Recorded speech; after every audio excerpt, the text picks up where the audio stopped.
Today we are turning 2 pieces of paper into a customizable gift bag. I'm using 24-pound decorative paper, but you can create something custom by printing your own designs. You can cut the template by hand or with a cutting machine. I'm using Cricut today to do the cutting. Once we upload the template into Design Space, we have to make sure that the proper operations are set. Notice that there is one main group and 2 subgroups. You can open the subgroups and first make sure that the cut layers for both groups are set to the operation Basic Cut. I'm also changing the color to white to be able to see everything better. Then select the score layers in both groups and set the operation to score. Once that's done, close the 2 subgroups and select each subgroup individually and click Attach so that your lines stay in place where they are supposed to. Then click Make. Make sure to set your base material properly in the settings. Select the scoring tool that you'll be using and then continue to make it. I'm using a scoring stylus so I can load that into the machine first and then load the paper in. The machine will then make the score lines and then the cut lines.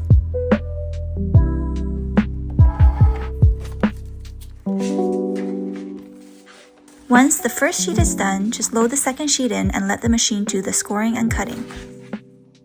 Now we're ready for assembly. First, fold the sheets along the score lines. Then apply glue to the 2 parts where the 2 sheets will be attached, as shown here.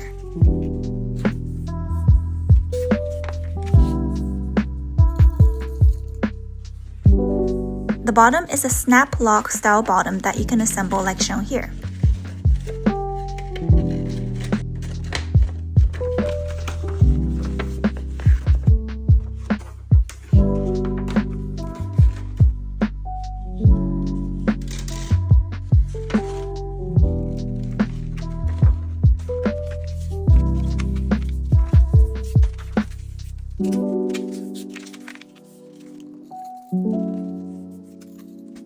Now we can quickly go over the custom option where you can create your own designs on the bags. So here we see the Canva template where you can just drag and drop your uploaded designs and images. Once it's done, click on Share and save as a PNG to export the files. Then go back to Cricut Design Space to upload the PNG files for print and cut. When you are uploading the files, click on the white part outside of the bag to remove it. Then click on Flat Graphic for print and cut. You'll notice that there is a warning that the image is too large, and it will tell you that the largest size that Cricut can cut for print and cut is 8.96 by 6.76 inches. So we just have to change each of the 2 pieces to fit this maximum size. Then you can proceed to print and cut as normal.